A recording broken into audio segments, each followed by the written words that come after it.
Lucas capítulo 1, verso 26. E no 6º mês foi o anjo Gabriel enviado por Deus a uma cidade da Galileia chamada Nazaré, a uma virgem desposada com um varão, cujo nome era José, da casa de Davi, e o nome da virgem era Maria. E, entrando o anjo onde ela estava, disse: Salve, agraciada, o Senhor é contigo. Bendita és tu entre as mulheres. E vendo ela, turbou-se muito com aquelas palavras e considerava que saudação seria esta. Disse-lhe então o mensageiro: Maria, não temas, porque achastes graça diante de Deus. E eis que em teu ventre conceberás e darás à luz a um filho, e por-lhe-ás o nome de Jesus. Este será grande e será chamado Filho do Altíssimo. E o Senhor seu Deus lhe dará o trono de Davi seu pai, e reinará eternamente na casa de Jacó, e o seu reino não terá fim. E disse Maria ao anjo: Como se fará isto, visto que não conheço varão? E respondendo o anjo, disse-lhe: Descerá sobre ti o Espírito Santo, e a virtude do Altíssimo te cobrirá com a sua sombra, pelo que também o santo que de ti há de nascer será chamado Filho de Deus. E eis que também Isabel, tua prima, concebeu um filho na sua velhice, e é este o 6º mês para aquela que era chamada estéril, porque para Deus nada é impossível. Então disse Maria: Eis aqui a serva do Senhor, cumpra-se em mim segundo a sua palavra. E o anjo ausentou-se dela. Agora vá para o livro da frente, que é o Evangelho de João, capítulo 19, verso 25. E junto à cruz de Jesus estava sua mãe, e a irmã de sua mãe, Maria, mulher de Cleopas, e Maria Madalena. Ora, Jesus, vendo ali sua mãe, e que o discípulo a quem ele amava estava presente, disse à sua mãe: Mulher, eis aí o teu filho. Depois disse ao discípulo: Eis aí a tua mãe. E desde aquela hora o discípulo a recebeu em sua casa. Amém. Irmãos, nós todos construímos de nós mesmos imagens. Nós nos reconhecemos como reflexo das coisas que nos cercam.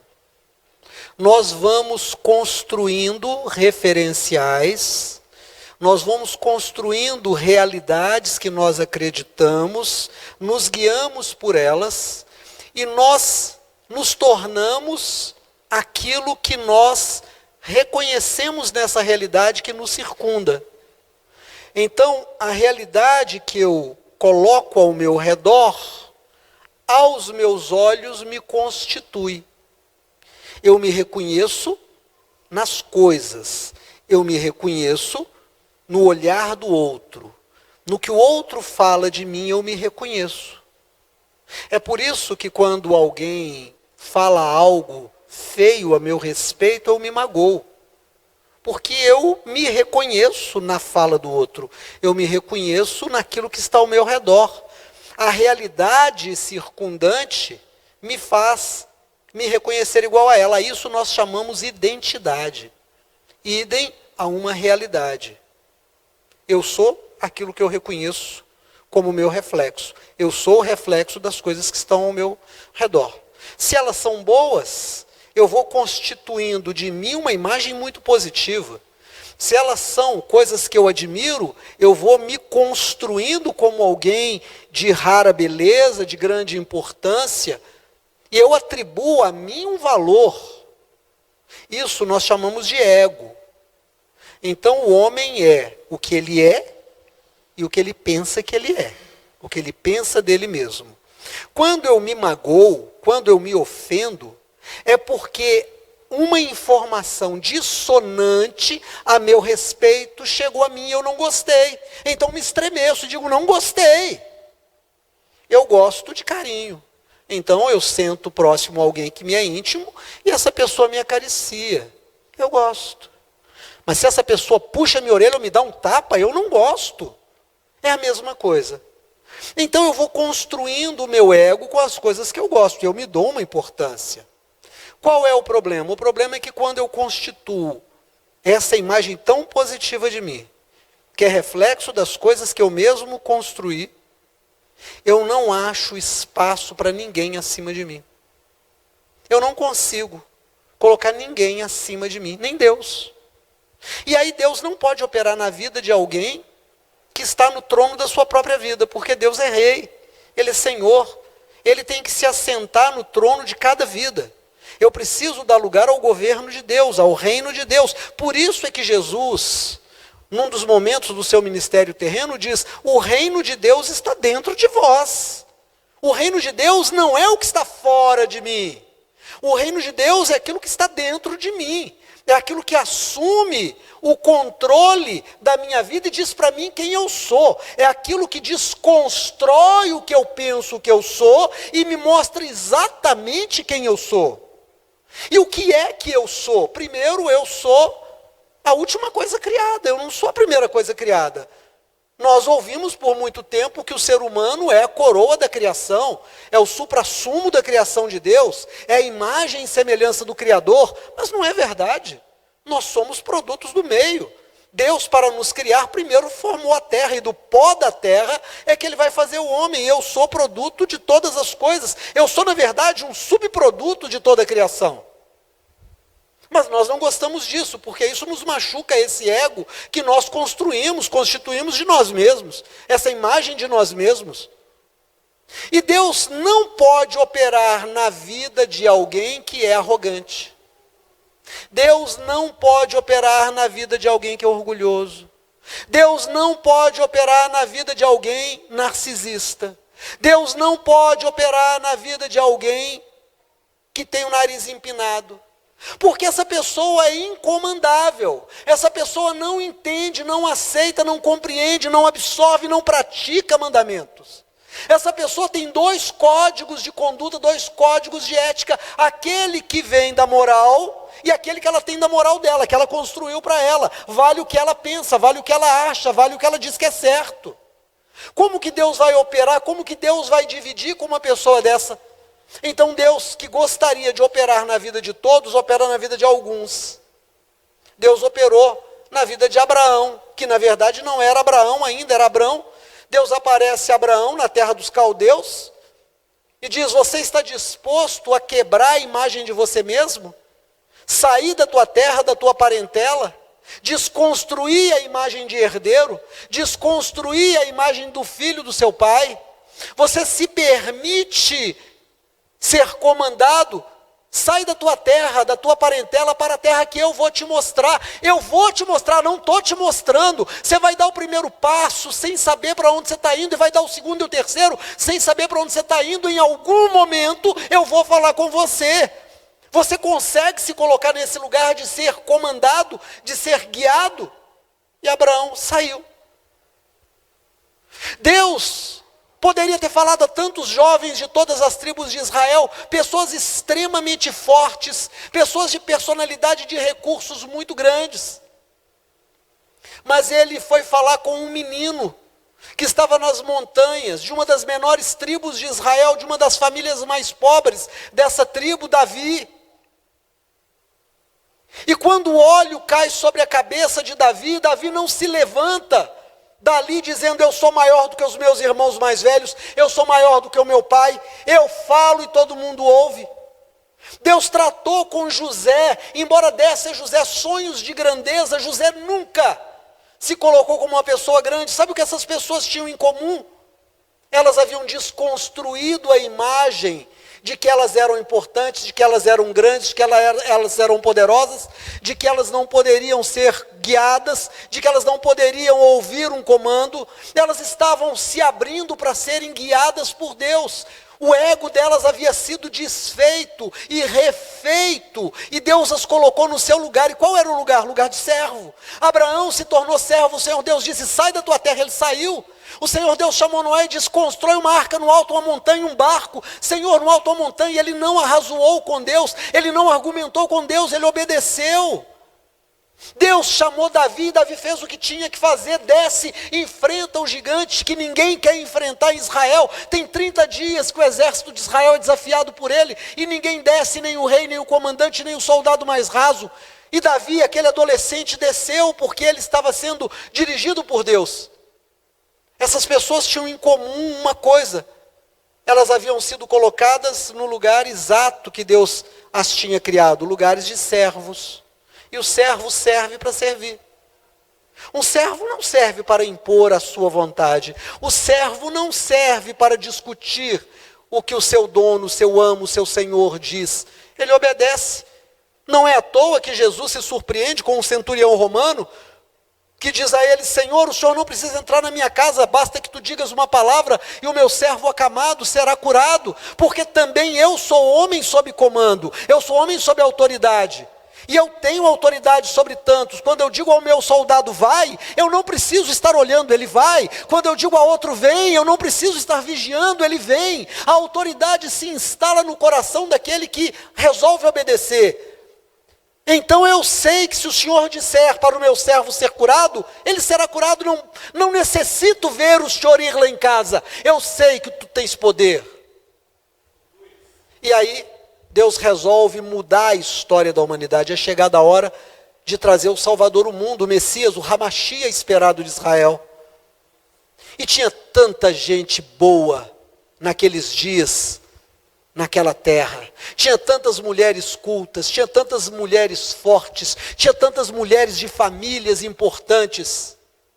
Tinham tantas mulheres que poderiam realmente trazer o Filho de Deus ao mundo, mas a elas faltava uma coisa: abrir mão do ego, do orgulho, se deixarem obedecer, se deixarem guiar, se deixarem seguir comandos. E aí Deus envia o anjo Gabriel. Sabe o que significa Gabriel? Gabriel significa homem poderoso de Deus, ou herói de Deus, ou campeão de Deus. É isso que significa Gabriel. Deus envia um dos seus campeões para falar com uma virgem que havia estado prometida a um jovem de Israel. Ainda não havia se consumado o casamento, eles ainda não moravam juntos, estava próxima a data, ela estava prometida a ele desde criança e ele a ela. Estavam desposados, mas não estavam ajuntados ainda. E quando aquele anjo, o mensageiro, a palavra anjo significa mensageiro, aquele que traz uma mensagem de Deus. Quando o anjo chega e a saúda e diz, o Senhor é contigo, ó agraciada. E ela acha estranho, o que quer dizer isso? Eu sou tão pequena, eu não sou importante, eu não sou culta, eu não sou rica, eu não sou alguém que tem orgulho da família, no sentido de que a minha família é uma família importante. Eu sou apenas uma menina de Israel, como tantas outras meninas. Não tem nada em mim para que Deus me veja, me note, me escolha. Também não tinha Abraão nada demais, também não tinha Davi nada demais, também não tinha Noé nada demais. E Maria também não tinha, era uma de muitas meninas de Israel. Mas ela tinha alguma coisa, ela tinha a capacidade de desconstruir o seu ego, de se deixar colocar no lugar que Deus queria que ela estivesse. E aí o anjo vai dizer para ela assim, Deus tem um plano, tu trarás ao mundo o Filho de Deus. Você vai ser mãe do Filho do Altíssimo. Deus entregará para ele o reino de Jacó, e o seu reino não terá fim, será sobre toda a terra eternamente. Tu vai dar as luz ao Filho de Deus, e ela diz, na sua simplicidade, não na sua ingenuidade, porque ingênua ela não era, sabia o que isso estava dizendo e as implicações disso, mas na sua simplicidade ela diz, como é que isso vai acontecer? Visto que eu não deitei com homem algum? E o anjo disse, o poder do Altíssimo descerá sobre ti. E o milagre vai acontecer. E para que você saiba que é verdade, Isabel, tua prima, que já é uma mulher de idade, que todos sabiam que nunca teve filho e não teria mais, já está grávida, está de 6 meses. Porque para Deus não há impossíveis. E aí, irmãos, ela entende o lugar que Deus queria que ela ocupasse. E ela dá uma resposta ao mensageiro que trouxe a mensagem e que agora vai levar a mensagem de volta. Ela disse: eis aqui a serva do Senhor. Cumpra-se em mim segundo a sua vontade. Quando nós temos desconstruídos os nossos egos, e eu gosto de dizer que o ego é o pequeno eu que eu mesmo construo, é a imagem de mim. Quando eu percebo que eu não sou importante, quando eu percebo que eu não sou tudo que eu penso que eu sou, quando eu percebo que a realidade na qual eu me espelho e da qual eu me constituo está em mudança o tempo todo, tudo que é já foi, não é mais, e o que será vai passar muito rápido, de tal maneira que não existe ontem porque já se foi, e não existe amanhã porque não chegou, tudo que é agora, e quando eu quero repetir não dá para repetir porque já foi. Então eu descubro que eu não posso me identificar com nada, eu não posso me identificar com a juventude, não posso me identificar com a cultura, não posso identificar-me com o poder do dinheiro, com o poder político, com o poder da força, da beleza, porque todas essas coisas passam por mim e eu não consigo retê-las. Em algum momento, alguém vai me pegar pelo braço e vai me levar para onde eu não quero. Talvez em algum momento alguém vai colocar comida na minha boca, talvez em algum momento alguém vai me virar de lado para me limpar, para me lavar. Quando eu entendo que este é o lugar que Deus me colocou, o lugar de entender que eu sou completamente, totalmente dependente de Deus, eu descubro que eu estou aqui para servir a vontade de Deus, e é nesse momento que eu posso dizer: Senhor, eis aqui o servo do Senhor. Cumpra-se em mim a tua vontade. Qual é a tua vontade para a minha vida? E às vezes nós gostamos de pensar que a vontade de Deus para a nossa vida é sempre algo grande, é sempre algo rico, é sempre algo bonito, é sempre algo feliz. Nós gostamos de pensar que nós somos o alvo da graça, da misericórdia, traduzida por coisas boas, por presentes, por enriquecimentos, por felicitações. Nós gostamos de acreditar num Pai amoroso que nos pega no colo e diz: nenhum mal vai acontecer a você. Eu não vou deixar seus pés se machucarem nesse chão, eu vou te carregar. Eu não vou deixar que nenhum mal te toque, porque eu vou te guardar. Nós gostamos de acreditar nisso, mas isso não é verdade. Isso não é verdade. Cada um de nós tem uma missão, e muitas vezes a missão que eu tenho é me alimentar da humilhação, e eu sou humilhado, e eu sou provocado a não reagir, mas a absorver a humilhação. Em outros momentos eu sou honrado, e eu sou provocado a não me deixar tomar de orgulho e entender que eu só fiz o que tinha que fazer, e que aqueles que me elogiam passarão, e que aquilo que me dão como extraordinário será esquecido em breve. Então eu me reduzo à humildade e eu digo: Deus operou através de mim, não fiz nada demais. Eu gosto muito de ver quando Pedro vai orar no templo, logo no começo do livro de Atos, e está ali um aleijado, que nasceu aleijado, e que há 40 anos mendigava na porta do templo. E quando Pedro vai passando, ele olha e diz: me dá uma esmola. E Pedro bate a mão nos bolsos, talvez, essa parte é minha, isso não está na Bíblia. E ele diz: olha, ouro e prata eu não tenho, mas o que eu tenho, eu te dou. Em nome de Jesus, o Nazareno. Porque o nome Jesus era um nome comum em Israel naqueles dias. Em nome de Jesus, o Nazareno, levanta e anda. E aquele que foi aleijado sente a força, a vitalidade da palavra poderosa de Deus entrar no seu corpo, nos seus ossos, nos seus músculos, e os seus pés vão se firmando, e as suas pernas vão o erguendo, e de repente ele começa a saltar, e os olhos de todas as pessoas que o conheciam ficam maravilhados, e bocas começam a louvar ao Senhor, e chegam para ele querendo ovacioná-lo. Ele diz: calma, senhores, por que vocês estão me tratando como se de mim tivesse saído o poder para curar esse. Eu não fiz nada, mas o poder que o levantou é o poder do nome de Jesus. Quando eu consigo perceber o quanto eu sou dependente de Deus, eu consigo entender que há uma missão para mim, que eu não estou aqui por acaso.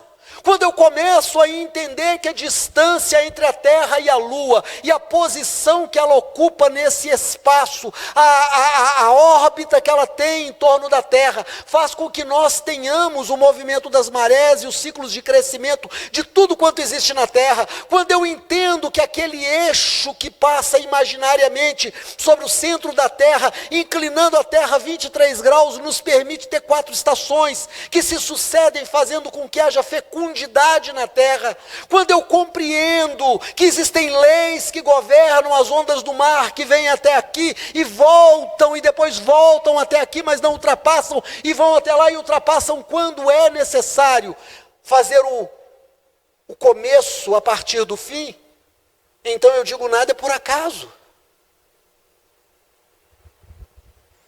Aconteceu num dos países da Ásia, de jogarem veneno para matar uma série de insetos que estavam perturbando as pessoas, de mosquitos. E mataram esses mosquitos. Aí, os bichinhos que comiam os mosquitos não tinham mais o que comer, morreram. Toda a cadeia ecológica daquele lugar foi destruída. Depois de um tempo, as pessoas precisaram pegar caixinhas com aqueles mosquitos e vir de avião e soltar as caixinhas em vários lugares daquele país para ter de novo a população de mosquito. Se você abrir o Google e colocar Sebastião Salgado, Aimorés, você vai encontrar que em 2014 ele herdou uma terra completamente devastada. Ele e a sua esposa começaram um projeto de reflorestamento na região de Aimorés. E começaram com parcerias com a antiga Vale do Rio Doce, hoje apenas Vale, outras empresas, fizeram mudas a partir de outros lugares do Brasil e começaram a plantar, tiveram o trabalho de ensinar aquelas pessoas que devastaram para criar gado, agora a plantar, e aquele deserto começou a florescer. Em algum momento houve um aumento muito grande de escorpiões. Escorpiões estavam em todos os lugares, chamaram biólogos, chamaram especialistas em aracnídeos, e todos eles disseram a mesma coisa: vocês estão refazendo a cadeia ecológica.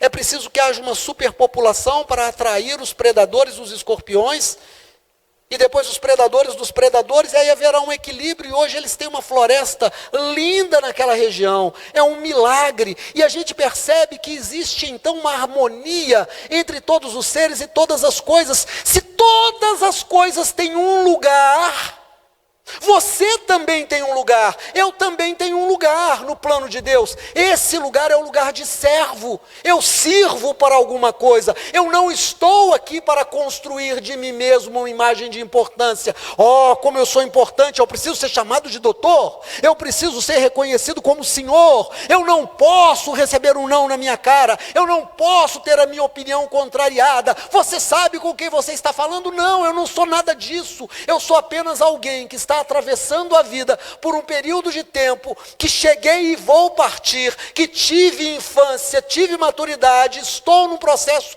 de envelhecimento e vou para a morte. Nós todos vamos passar por isso. E aí eu me reduzo ao meu lugar. E o meu lugar é o lugar de servo. Nesse momento eu pergunto: Senhor, qual é o teu plano na minha vida? E eu paro para ouvir. Porque não adianta eu perguntar para Deus e não parar para ouvir. Não adianta eu perguntar para Deus: o que tu queres de mim? E eu sair. Deus não grita. Deus fica esperando eu parar para ouvir. E Deus é manso. Deus fala com mansidão. Se nós formos estudar na Bíblia, vamos ver quando o profeta, decepcionado num estado pré-depressivo, se abriga no fundo de uma caverna, porque estava decepcionado com os seus irmãos religiosos que haviam abandonado a fé, e agora estava debaixo de uma sentença de morte de Jezabel. O profeta primeiro vê um vento que passa e quebra tudo, e a Bíblia diz: Deus não estava lá.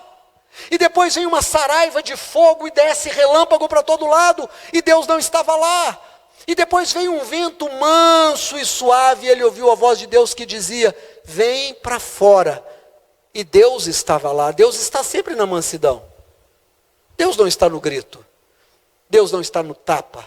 Deus não está na espada. Deus não está na bala de revólver. Deus não está na bomba que é jogada sobre um outro povo. Deus não está em nenhuma razão para a violência. Deus não está em nenhuma atitude que diminui a dignidade do ser humano, seja ele quem for, em que estado tiver.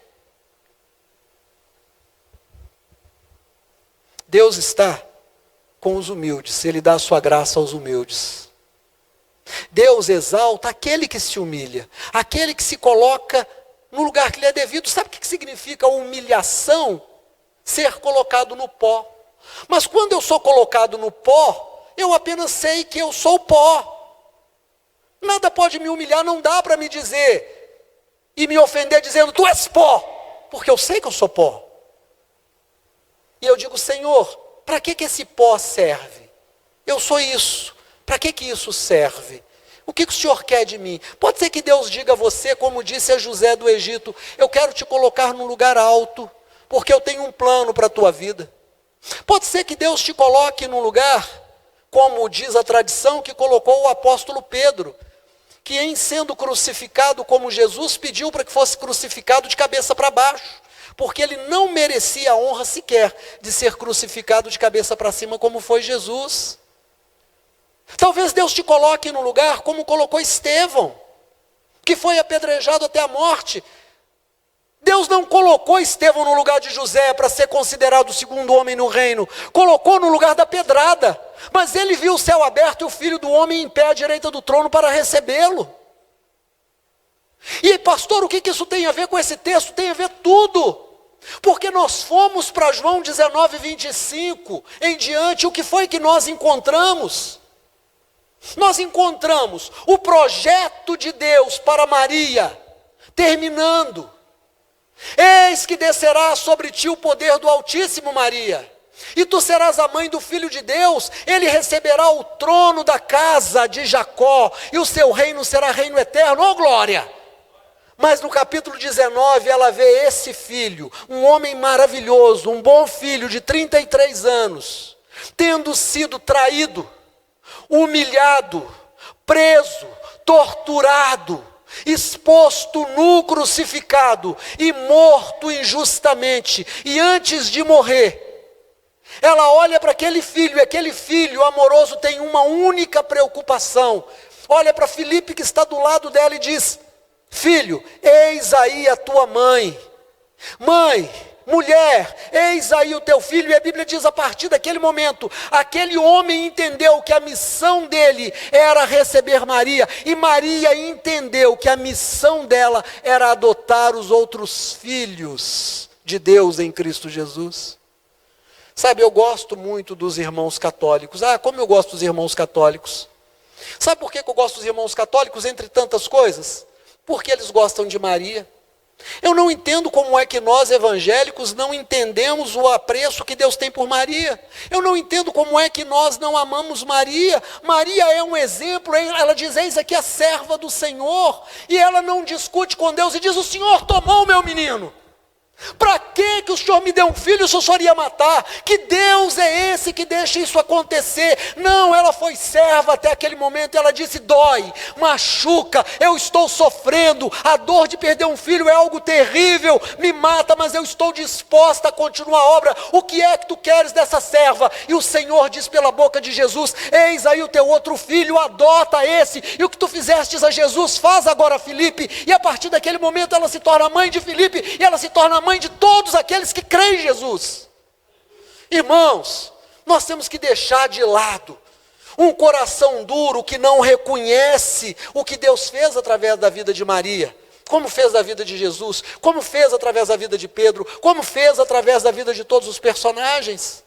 Maria está aqui como exemplo daquela que diz: Ademir, se coloque no lugar de servo, e se em algum momento Deus quiser tirar o que Ele te deu, seja a sua saúde, seja seu dinheiro, seja sua família, seja sua honra, seu nome, sua liberdade, sua vida, entregue, porque o servo serve para servir. Tu não és outra coisa. Não se reconheça como senhor da comunidade, não se reconheça como maior do que teus irmãos, não se reconheça como alguém que deve ser honrado, honrado e honrado. Às vezes o que Deus quer de você é que você seja humilhado, humilhado, humilhado, e quando você for, apenas diga a Deus: eis aqui o servo do Senhor. Maria foi isso, Maria fez isso, e ela é um exemplo para todos nós. Como é que você se reconhece? Como é que eu me reconheço? Nós nos damos muita importância, nós nos achamos muito especiais, nós nos achamos donos das coisas que nos são emprestadas. Estamos nós dispostos a devolver a Deus aquilo que Deus nos deu um dia, não como propriedade, mas como empréstimo? Cada vez que você olhar no espelho, saiba que o que você vê está emprestado com você. Cada vez que você conversar com um querido, saiba que você está tendo aquela pessoa por um empréstimo na sua vida. Cada vez que você se deitar, se assentar, pegar um garfo, puser algo na boca, saiba que isso está te sendo emprestado. Cada vez que você se levantar e caminhar, ou se deitar para dormir, ou abrir os olhos e enxergar e ouvir uma música, saiba que está te sendo emprestado. E se em algum momento isso for retirado, por mais doloroso que seja, devolva a Deus dizendo: eis aqui o servo do Senhor. E para terminar, eu gosto muito de lembrar de Davi. Eu não sei para quem que eu disse um dia desse que o meu personagem bíblico favorito é o rei Davi. Sempre foi. Porque Davi foi coroado rei, foi o maior rei de Israel. Embora Salomão diga no livro de Eclesiastes que ele foi maior do que todos antes dele, eu acredito que isso foi no inventário que ele fez de bens. Porque como personagem bíblico denso, Davi foi muito maior do que Salomão. E Davi, tendo muito ouro, muita prata, muitos soldados, muitas propriedades, ainda jovem, muita força, tendo reinos que ele havia dominado ao redor de Israel e que serviam e tributavam a ele, tendo mulheres e filhos, ele diz: eu sou pobre e necessitado, mas o Senhor cuida de mim. Ele não se reconhecia nessa realidade temporária. Ele não fazia de si a imagem através de tudo que eu descrevi dele. Mas ele se reconhecia como servo pobre e necessitado, como um menino que ficava nas colinas com as ovelhas, pastoreando. Ele foi colocado general, ele foi colocado rei, mas ele nunca deixou de ser aquele menino que Deus encontrou nas montanhas e disse: eu tenho um plano na tua vida. E quando chegou a hora dele devolver a Deus todas as coisas, ele estava deitado na cama e ele chama o seu herdeiro Salomão e diz, com muita elegância, com muita naturalidade, de paz com a vida, com Deus e com apreço pela morte que estava chegando. Ele diz: meu filho, eu vou pelo caminho de toda a terra. Tema ao Senhor e ande nos seus caminhos. Não se desvie de nenhum dos seus mandamentos, porque como ele foi comigo, ele será contigo. E ele confirmará contigo a aliança que estabeleceu comigo. Ele se colocou no lugar de servo. Ele nunca se sentiu rei. Por isso, quando ele disse: eu sou pobre e necessitado, talvez quem estivesse do lado dele disse: o rei está delirando, porque ele é rei, tem exércitos, tem mulheres, tem ouro, tem prata, tem tudo. E eles não entenderam que ele estava se identificando com aquilo que Deus disse para ele: tu és o pastorzinho de poucas ovelhas do alto das montanhas. E tudo que eu puser na tua vida será um empréstimo. Em qualquer momento eu posso tirar de você, e você não pode se apaixonar pelas coisas que eu te dei. E ele disse: eu sou pobre e necessitado, mas o Senhor tem cuidado de mim. Irmãos, Só é rico quem sabe que é cuidado por Deus. Amém? Vamos ficar de pé em nome de Jesus?